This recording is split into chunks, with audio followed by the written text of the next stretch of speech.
corações. Senhor Deus. Oi, Pedro. Como o Tarcísio falou antes, tem muito rosto novo por aqui, então eu vou me apresentar um pouquinho antes. Para quem não me conhece, meu nome é Benjamin. Eu sou membro aqui do Movinext desde 2021, então eu já vi muitos membros aqui mudarem, muitos que estão no Movigol agora, que é dos jovens.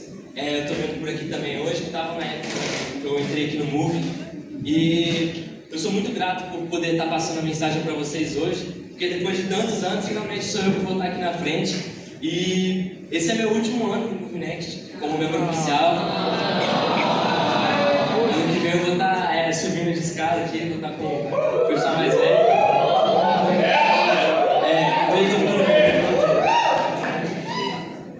Fora isso, eu estou nessa igreja aqui já faz uns 14, 15 anos. Meus pais estão aqui na frente também. E eu acho que é isso aí. Eu toco aqui na igreja, toquei alguns grupos já. Inclusive eu queria parabenizar o grupo que tocou, porque eu ia tocar, mas acabei desistindo. Eu falei, vou deixar com eles mesmo, já que eu vou passar a mensagem. Só que ficou bom demais. Então, parabéns, eu não estou vendo vocês têm muita cabeça por aqui, mas parabéns para vocês que tocaram hoje.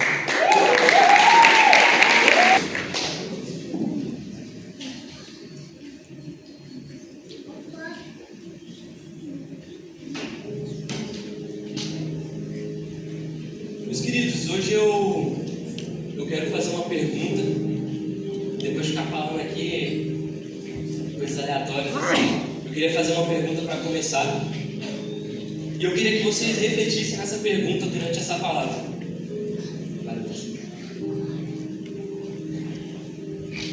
Quem é vocês quando o culto acaba? Eu quero que você guarde essa pergunta e pense nela, seja sincero consigo mesmo. Conforme eu for passando, conforme eu for falando, fique com ela na cabeça e procure uma resposta. Quem é você quando o culto acaba? Nós vivemos em um mundo em que, infelizmente, muitos conhecem, mas poucos vivem. Muitos vão à igreja, mas poucos realmente são igreja. E se vocês acham que vir aqui toda sexta-feira, ou todo domingo, todo culto, vai transformar a vida de vocês, eu queria dizer que vocês estão completamente enganados. Mais do que participar de cultos, Deus quer muito mais do que isso. A nossa vida por inteiro deve ser um culto a Ele. Romanos 12:1 diz o seguinte: rogo-vos, pois, irmãos, pela compaixão de Deus, que apresentei os vossos corpos em sacrifício vivo, santo e agradável a Deus. Eu vou repetir isso aqui. Vamos lá, vocês escutaram? É sacrifício vivo, santo e agradável a Deus. Que é o quê? Vosso culto racional. Perceba que Paulo, ele não estava falando apenas de momentos de adoração. Ele não estava falando apenas do momento em que você abre a sua Bíblia ou que você se ajoelha. Ele não estava falando do momento em que você vai à célula ou que você vai à EBD. Ele estava falando de uma vida inteira entregue ao Senhor. Deus, Ele quer relacionamento constante conosco. Ele quer caminhar lado a lado com a gente. Pelo menos para mim, estar junto dos meus amigos é algo muito bom. Eu acredito para todo mundo também. Se você não gosta, tem algo errado com esse seu amigo. Ou com você, aí você que se resolva aí. Mas Ele quer caminhar lado a lado conosco. Eu imagino que a maioria de vocês esteja lado a lado com um amigo ou alguma pessoa que você ama. E é isso que Ele quer. Porque Ele nos ama, Ele quer estar frequentemente conosco. Ele é onipresente, meu irmão. Ele vai estar em todo canto que você for, Ele vai estar. E Ele quer estar ao nosso lado.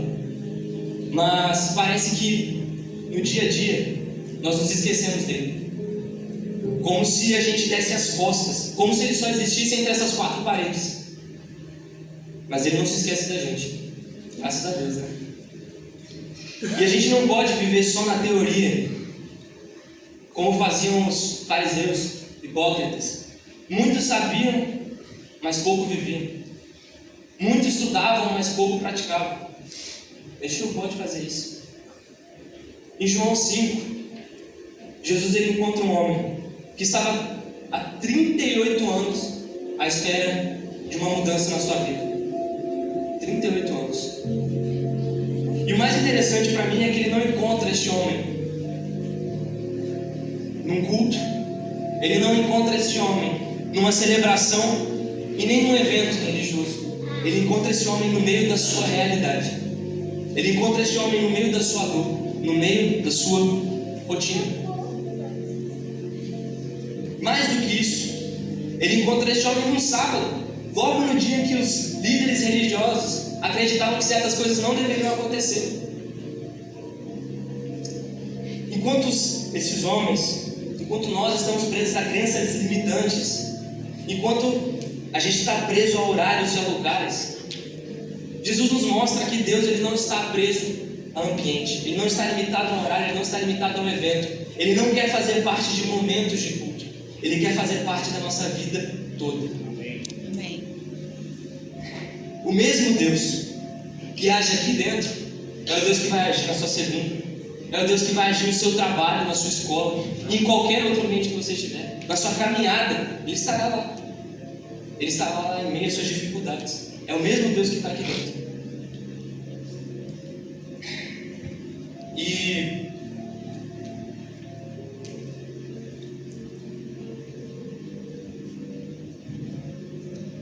eu acho muito interessante isso que eu falei antes, né? Dentro dessas quatro paredes. Vai perder uma garrafinha aqui, gente. Uma vida de culto não é a gente viver esperando a próxima sexta chegar, não é a gente viver esperando o próximo domingo. Uma vida de culto é a gente viver diariamente na presença dele. O culto coletivo é importante. Eu tenho que deixar isso bem claro que o pastor Wagner está ali. Está me encarando já aqui. Ó. O culto é importante sim, mas ele é apenas consequência de uma vida de adoração diária. Se você adora ele todo dia, se você está todo dia buscando ele, vão ter momentos que você vai se reunir também. Mas a gente não pode se prender a isso. Hebreus 10, 24 e 25 diz o seguinte: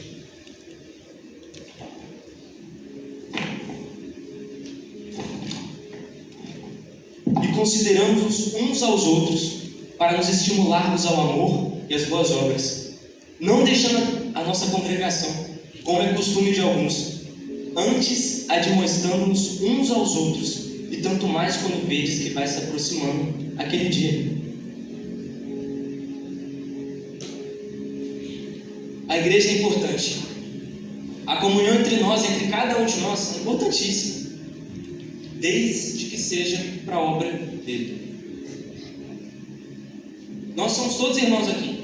Ah, mas eu não gosto de fulano de tal. Eu sinto muito, mas ele é teu irmão também. Às vezes ele te acha mais chato do que você acha ele, mas ele é teu irmão.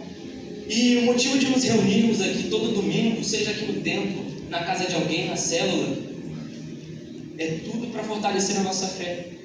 E acima de qualquer comunhão que a gente tenha com qualquer pessoa aqui, é para a gente fortalecer a nossa comunhão com Ele.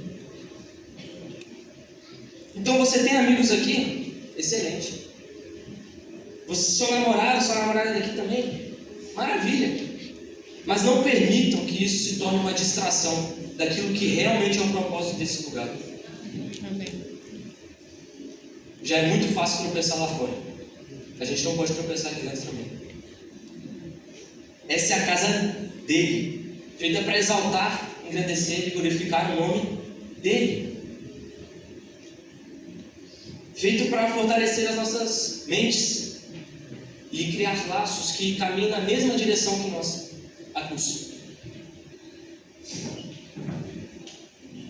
Então, eu acho que isso bate muito com a parábola do semeador que Jesus contou. Muitos ouvem, muitos frequentam o ambiente em que a pregação é feita, mas poucos produzem fruto.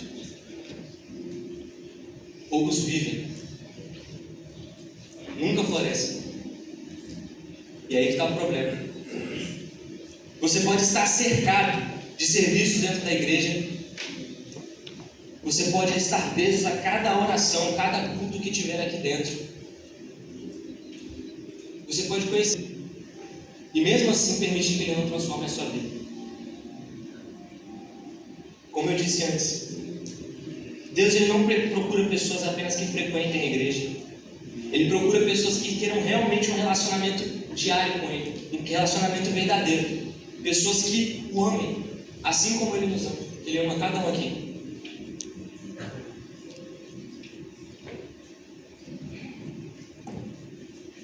E é por isso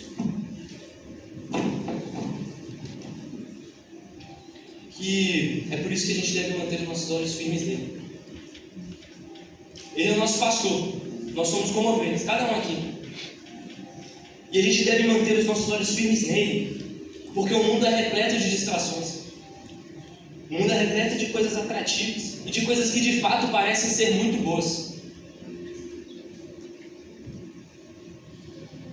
Riqueza, poder, status, prazer.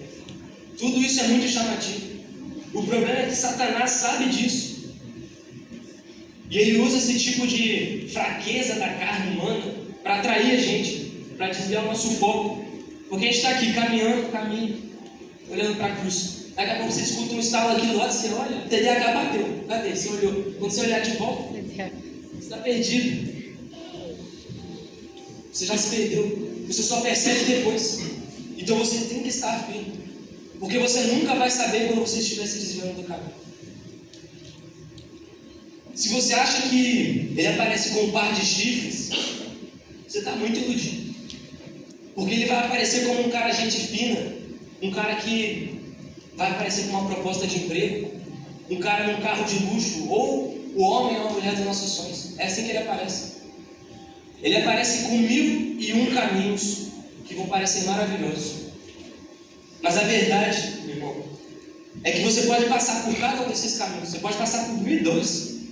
Você nunca estará satisfeito. Agora presta atenção nesse versículo aqui. Salmos 23:1. O Senhor é meu pastor e nada me faltará.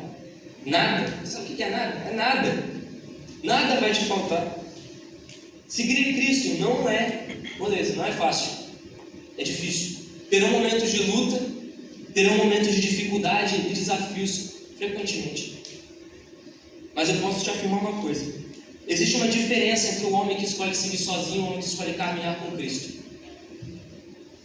Aquele que escolhe caminhar sozinho, ele pode alcançar grandes riquezas. Ele pode conquistar tudo aquilo que ele sempre quis. Mas um vazio impreenchível vai estar dentro dele. Ele vai procurar em centenas de caminhos diferentes e não vai achar a resposta. Ele não vai achar aquilo que falta dentro dele. Agora, o cara que escolhe caminhar com Deus, esse daí ele pode estar numa situação horrível. Ele pode estar no fundo do poço. Ele pode achar que não tem mais saída. Todos ao redor dele podem olhar para ele e falar, pô, já era. Assim como foi com Jó. Mas a verdade, meu irmão, é que este homem, que parece estar na miséria, no fundo do poço, ele está mais rico do que qualquer outro que está no topo. Amém. Este homem que está no fundo do poço, ele está mais cheio e mais saciado do que qualquer outro que esteja fora. Porque o maior bem que o homem pode carregar dentro de si é o Espírito Santo. Amém. E não há nada que vá substituir isso.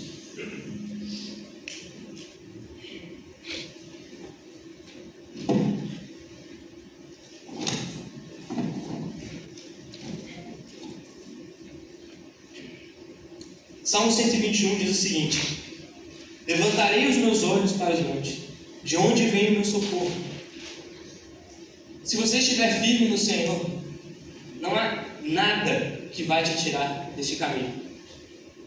Não há nada. Não existe outro caminho, porque Cristo é o caminho, a verdade e a vida, igual diz em João 14:6. E assim como diz em Salmo 119, lâmpada para os meus pés é a tua palavra e luz para o meu caminho. Se você estiver buscando Ele, se você estiver firme no caminho, Ele vai ser a luz que vai iluminar o seu redor. Ele vai ser a chama que vai queimar dentro de você e iluminar para as outras pessoas ao redor. E não importa onde você esteja, você pode estar no vale da sombra da morte. Ele vai estar lá, iluminando o seu caminho. Amém? Amém.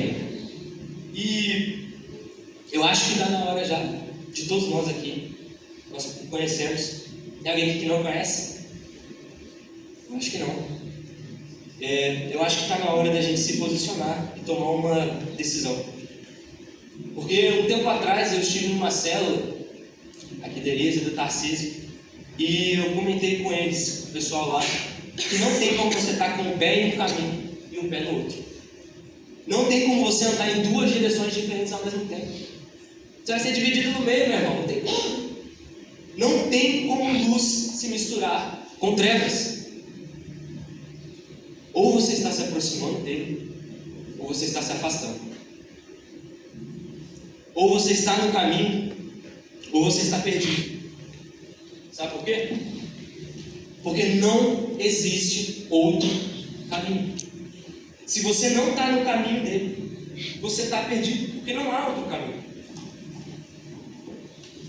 Só existe um caminho. E eu quero que você pense, seja honesto consigo mesmo. Se o nosso pastor entrasse aqui agora, e eu não estou falando do pastor Evaldo ou do pastor Wagner, eu estou falando dele. Ele entrasse por aquela porta aqui agora, ele te reconheceria como ovelha? Ou será que ele passaria reto por você, e quando você fosse falar com ele, ele diria: o que é você? Você deve estar perdido. Eu não te conheço. Apocalipse 15:16 diz o seguinte: conheço as tuas obras, que nem és frio, nem quente. Quem dera fosses frio ou quente. Assim porque és morno, e não és frio nem quente, vomitar-te-ei na minha boca. Meus irmãos, vocês entenderam o peso disso aqui? Isso aqui foi Jesus quem disse. Jesus está falando de uma fé sem compromisso, uma vida levada de mais ou menos. Você ter uma vida espiritual morna, ou seja, no meio termo, se eu esqueci de passar, perdoe. No meio termo, você não está de um lado nem do outro.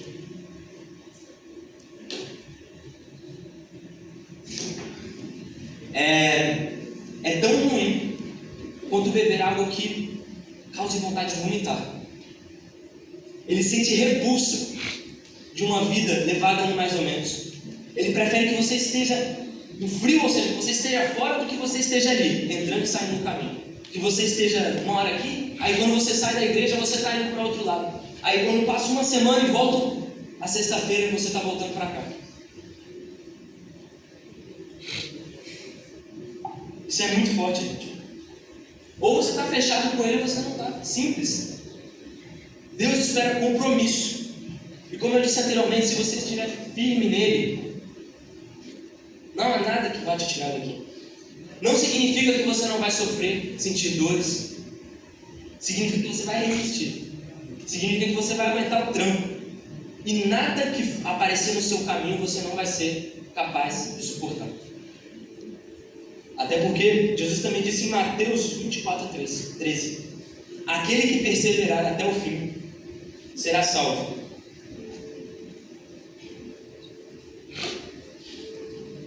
Mas eu vou lhes dizer uma coisa: perseverar até o fim não é fácil. Não se você estiver na rocha. Muito, na verdade, é difícil se você estiver na rocha. Quem dirá fora? Vai ser difícil de qualquer jeito. Em Salmos 3, isso. É um versículo muito interessante, porque mostra Davi confiando em Deus durante uma crise. Em meio a uma crise, ele confia em Deus, e é graças à intimidade que ele tem com ele, graças ao relacionamento, que ele consegue passar por isso. Ele diz o seguinte: porém tu, Senhor, é um escudo para mim e para a minha glória, e o que exalta a minha cabeça. Você quer ficar de pé? Seja amigo de Cristo, porque sendo amigo dele, sendo intimidade com ele, quando chegar as dificuldades, vai ser ele quem vai te segurar, vai ser ele que não vai te deixar cair, é ele quem estará contigo. Mas como que eu tenho intimidade com ele? Como que você cria intimidade com qualquer pessoa que está aqui, qualquer amigo? Você passa tempo com a pessoa. Você conversa com a pessoa. Como que você vai criar intimidade com Ele se muitas vezes você nem se dedica ao mínimo? Você provavelmente não passa, um exemplo aqui, 10 minutos por dia ajoelhado olhando com Ele, ajoelhando, conversando com Ele. São 10 minutos. Como que você quer ter intimidade com alguém que você não conhece? Você não chega em qualquer pessoa na rua, olha para ele como se ele fosse seu amigo. Não é assim que funciona. Você quer ter intimidade com ele? Ore, busque, jejue. É o que você pode fazer. E, meus irmãos, o nosso relacionamento com ele começa no secreto. Vai ser dentro do teu quarto. Durante o seu dia a dia, que você vai fortalecer a sua fé, para quando você sair na rua, Satanás não conseguir te derrubar. Amém. Vai ser com as janelas fechadas, ou abertas também, igual Daniel fazia. Vai ser neste momento que você vai se aproximar com ele de verdade. Para que quando você esteja em meias trevas, você seja luz, não só na sua vida, mas para a vida de muitos que estejam ao seu redor. Mateus 6,6 diz o seguinte: mas tu, quando orares, entra no teu aposento e fechando a tua porta, ora a teu Pai que está em secreto. E teu Pai que vê em secreto te recompensará. E Jesus ainda reforça essa ideia mais para frente, alguns versículos aqui, a 17 e 18. Tu, porém, quando jejuares, unge a tua cabeça e lava o teu rosto, para não pareceres aos homens que jejuas, mas a teu Pai que está em secreto. E teu Pai que vê em secreto te recompensará. Irmãos, o culto coletivo ele é importante, mas ele é apenas reflexo do que acontece no secreto.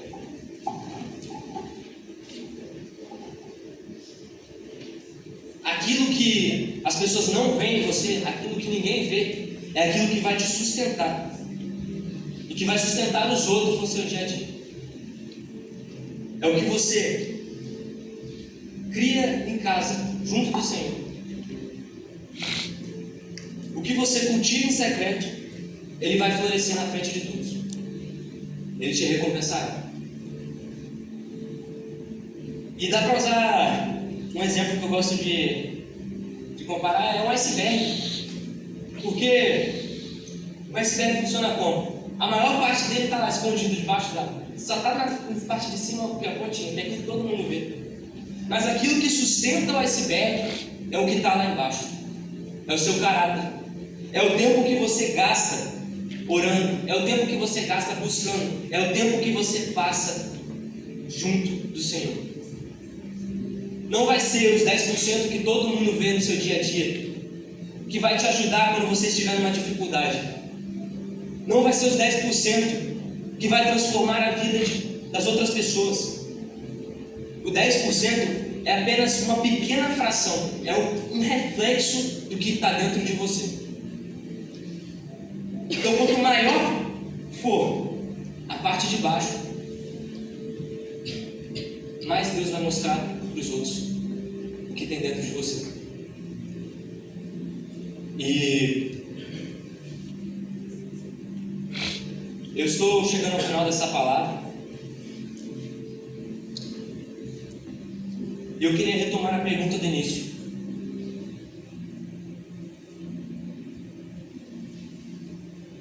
Mas antes eu queria dizer que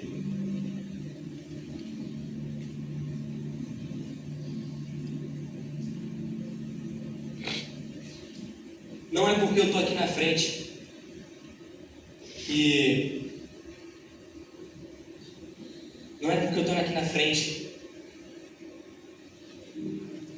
que eu estou colado com Jesus.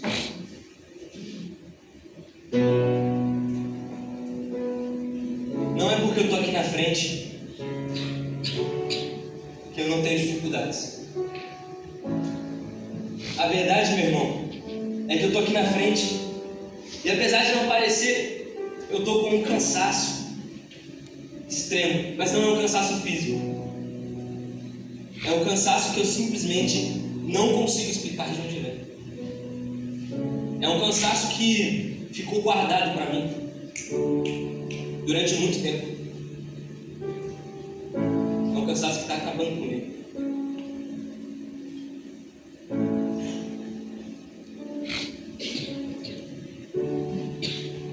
Eu estou morto.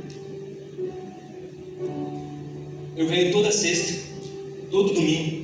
Eu estou praticamente todos os dias da semana aqui nessa igreja, ajudando, tocando.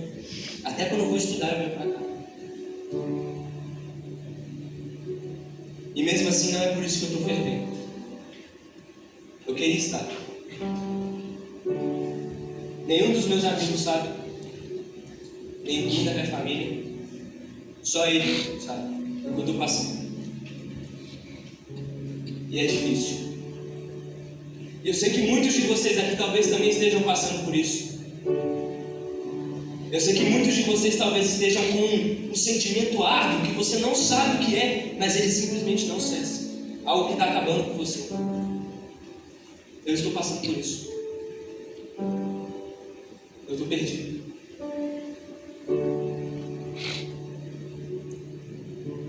E eu quero voltar. Porque eu já tive uma pequena amostra ano passado do que é estar caminhando com Ele. Eu sei o quão bom é. Eu nunca me senti tão bem. Foi quase como um alerta, como se ele aparecesse apenas para dizer: toma cuidado. Olha o que você vai perder. Sumiu do nada. E foi nesse sumiço que tudo começou a refletir dentro de mim. Eu percebi que não foi de agora que eu comecei a desandar. Não foi algo recente. Mas como eu disse anteriormente, quando Satanás ele tira sua atenção, quando as distrações do mundo elas te pegam, você não percebe. Você só percebe depois.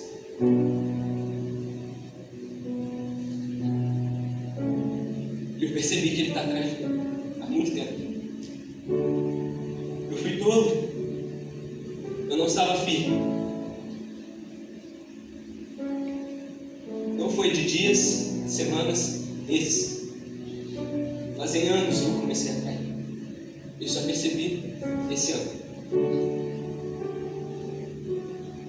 Minha mãe, antes de eu vir para cá, ela perguntou se a palavra estava conectada com o Espírito. Eu falei que estava. O que eu vou responder? Não está. Mas eu não sabia responder, porque eu não sinto nada. Eu não sinto o que eu deveria estar sentindo dentro da igreja. Mas eu também não sinto o que Satanás tem para mim. Melhor, que bom. Eu prefiro estar morto do que 100% do outro lado. Mas a verdade é que é difícil. Eu sei que talvez muitos de vocês estejam passando pela mesma coisa e muitas vezes talvez vocês nem saibam ainda. Porque eu só percebi esse ano depois de 4, 5 anos. Talvez você ainda não tenha percebido que você perdeu o foco. Talvez você não tenha percebido que você já está perdido. Como eu estou. Eu nunca deixei de amar Ele. Nunca deixei de servir. Eu nunca deixei de acreditar nele.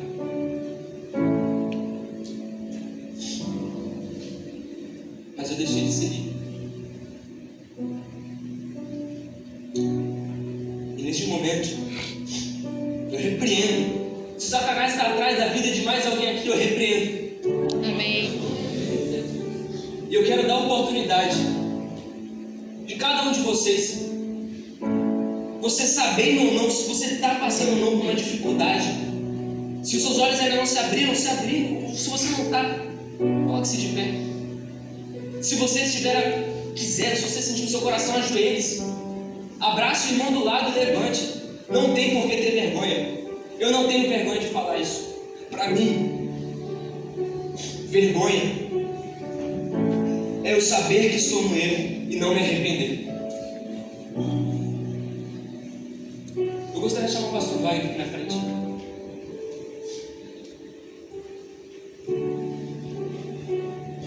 Ele vai fazer uma oração pela vida de cada um aqui. Então, se você se sentir à vontade, levante, pode vir aqui pra frente.